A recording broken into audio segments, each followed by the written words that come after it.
కూటమి ప్రభుత్వంపై మాజీ మంత్రి అంబటి రాంబాబు ఫైర్ అయ్యారు. వైఎస్ జగన్ టూర్ భగ్నం చేసేందుకు ప్రయత్నించారని మండిపడ్డారు. జెడ్+ సెక్యూరిటీలోని నేత భద్రత ప్రభుత్వం నిర్లక్ష్యం చేస్తుందన్నారు. సింగయ్య మృతి వివాదం చేయాలని చూస్తున్నారని ధ్వజమెత్తారు. జగన్ పర్యటన విజయవంతం కావడం జీర్ణించుకోలేకపోతున్నారని తెలిపారు.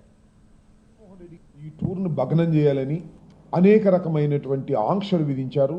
అఫీషియల్గా కొన్ని ఆంక్షలు విధించారు, అన్అఫీషియల్గా కూడా అనేక ఆంక్షలు విధించి జగన్మోహన్ రెడ్డి గారి వెంట ఎవరు వెళ్ళడానికి వీలు లేకోకుండా ప్రయత్నం చేశారు.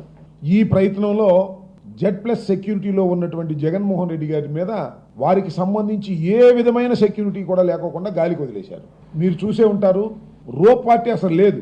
వాహనం చుట్టూరా ఉండవలసినటువంటి రో పార్టీ అత్యంత ప్రజాదరణ కలిగిన మాజీ ముఖ్యమంత్రి కుమారుడు జెడ్+ సెక్యూరిటీలో ఉన్నటువంటి వ్యక్తి ఒక పర్యటనకు వెళుతుంటే మీరు ఆంక్షలు విధించారు, అది వేరే అంశం.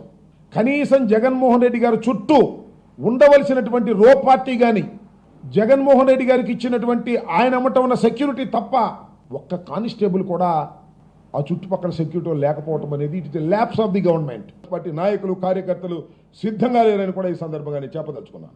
ఎవరు మనోధైర్యం కోల్పోరు, మరింత మనోధైర్యాన్ని పెంచుకుంటారు. నేను ఒకటే మనవి చేస్తున్నా, నారా చంద్రబాబు నాయుడు గారిని 53 రోజులు లోపల పెడితే వాళ్ళ అబ్బాయి కక్ష తీర్చుకుంటున్నాడు. అంతేగా మమ్మల్ని లోపల పెడితే మేమెంత కక్ష తీర్చుకోవాలి? ఆలోచించుకో లోకేష్. మీ నాన్నని 53 రోజులు లోపల పెట్టారనే కదా ఇంతమంది లోపల పెడుతున్నావు. నెల తరబడి లోపల ఉంటున్నారు. వాళ్ళ కుటుంబాలన్నీ కక్ష పడితే నీ పరిస్థితి ఏంటో ఆలోచించుకో. మమ్మల్ని కక్ష పెట్టి లోపల పెట్టిస్తావా?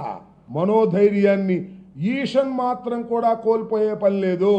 మనోధైర్యాన్ని కోల్పోయే వాళ్ళు రాజకీయాల్లోనే ఇవాళ లోకేష్ రెడ్ బుక్ రాజ్యాంగంలో ఉండటానికి వీల్లేని పని. మనోధైర్యంతో ఉన్నవాళ్లే ఇవాళ రాజకీయాల్లో ఉండాలని నిర్ణయించుకున్నాం. మా మనోధైర్యాన్ని కోల్పోము. ఈ క్రమంలో ఈ పోలీసు వారు పచ్చ చొక్కాలు వేసుకొని పరిపాలన చేసే పోలీసులు కొంతమంది, అందరినీ అన్నాం, వాళ్ళు చేసే క్రమంలో, మా మీద కేసులు పెట్టే క్రమంలో, మమ్మల్ని అరెస్ట్ చేసే క్రమంలో, మమ్మల్ని హింసించే క్రమంలో ఏమైనా సిద్ధం. దానిలో సందేహం లేదు.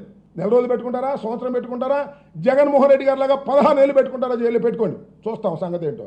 జైల్లో ప్రాణాలు పోతాయా చూస్తాం. అది కూడా నన్ను అరెస్ట్ చేయరు. అప్పుడే నేను 4-5 నెలల దాకా బయటికి రాకుండా ఉండే కేసులు ఎన్ని పేర్చిన తర్వాత అరెస్ట్ చేస్తారు. నాకు తెలుసు ఆ విషయం.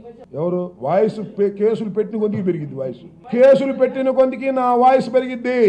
అర్థమైందా?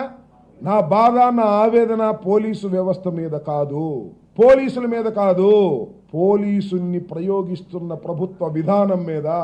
ఆ క్రమంలో పోలీసు వారి మీద కూడా మేము కేసులు పెడతాం క్రమం వచ్చినప్పుడు. Police are the toys in the hand.